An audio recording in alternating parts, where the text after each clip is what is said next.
নমস্কাৰ। মই এই কথাষাৰ নতুন প্ৰজন্মক উদ্দেশ্য কৰি কৈছোঁ। নতুন প্ৰজন্মক উপদেশ দিয়া মানুহৰ কমি নাই। প্ৰত্যেকেই এটা প্ৰজন্মত সদায় উপদেশ দি যায়। এনেকুৱা কৰিব লাগে, এনেকুৱা কৰিবি, এনেকুৱা কৰিব লাগে, এনেকুৱা কৰিবি। এতিয়া কথা হ'ল, কাৰ উপদেশ ল'ব লাগে?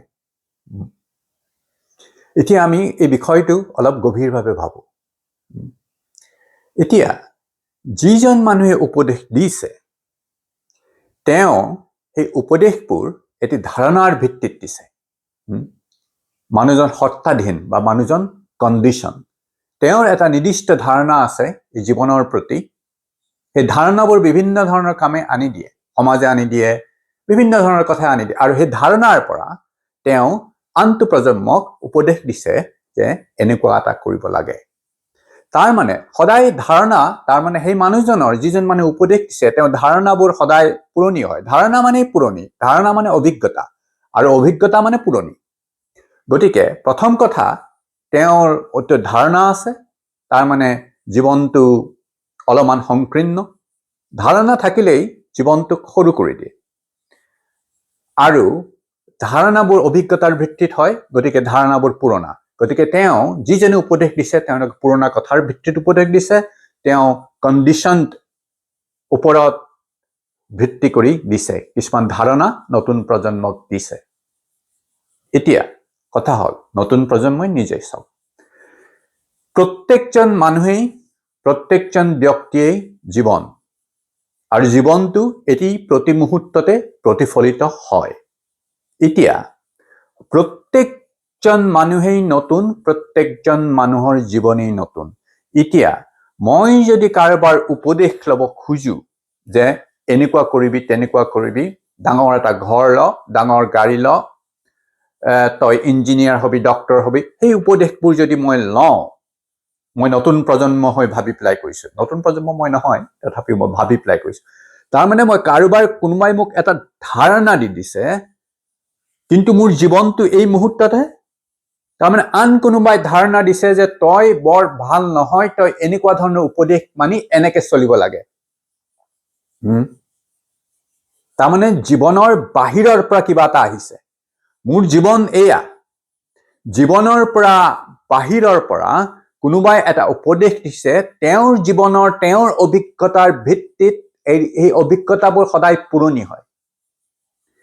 মই যদি ইঞ্জিনিয়াৰ নহয়, মই যদি ধৰক এজন সংগীতজ্ঞ নহয়, কোনোবাই মোক কৈছে সংগীতজ্ঞ হ'ব লাগিব, তাৰমানে মই যিটো নহয় আৰু সেইটো হ'বলৈ মই চেষ্টা কৰিম। তেতিয়া আমি জীৱনটোক মৰহি পেলাম। প্ৰত্যেকটো জীৱনেই আমি এটা এটা ফুলৰ লগত তুলনা কৰিব পাৰোঁ। কোনোবা এজোপা গোলাপ ফুল, কোনোবা শেৱালি ফুল, কোনোবা ৰজনীগন্ধা, কোনোবা পদুম, বিভিন্ন ধৰণৰ ফুল হ'ব পাৰে। প্ৰত্যেকজনে জীৱনত তেওঁৰ জীৱনটো প্ৰতিফলিত হ'ব ফুল হিচাপে।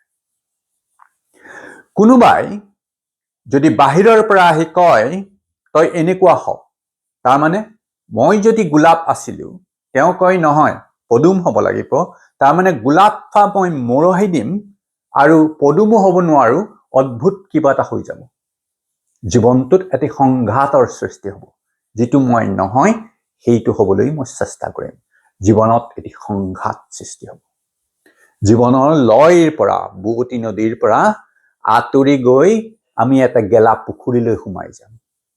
পুৰণা অভিজ্ঞতা আহিব, পুৰণা উপদেশবোৰ বন্ধ হৈ যাম।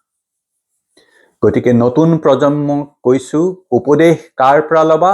বাহিৰৰ কথাবোৰ শুনা, কিন্তু উপদেশ তোমাক জীৱনে দিব, আৰু জীৱনক গভীৰভাৱে চাব পাৰিব লাগিব। আৰু গভীৰভাৱে কেতিয়া চাবা?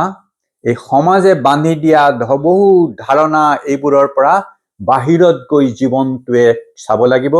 আৰু জীৱনে যেতিয়াই আমি সম্পূৰ্ণ মুক্তভাৱে জীৱনটোক চাওঁ, জীৱনটোৱে আমাক বাট দেখুৱাই লৈ যাব। আমি যদি গোলাপ হম, আমি যদি পদুম হম, আমি যদি খৰিকা যায় হম। আমি ইটো সিটো হ'বলৈ চেষ্টা কৰিলে আমাৰ জীৱনটো মৰহি যায়। গতিকে কৈছো, নতুন প্ৰজন্মক উপদেশ, তোমালোকৰ উপদেশ একমাত্ৰ তোমাৰ জীৱনে দিব পাৰিব।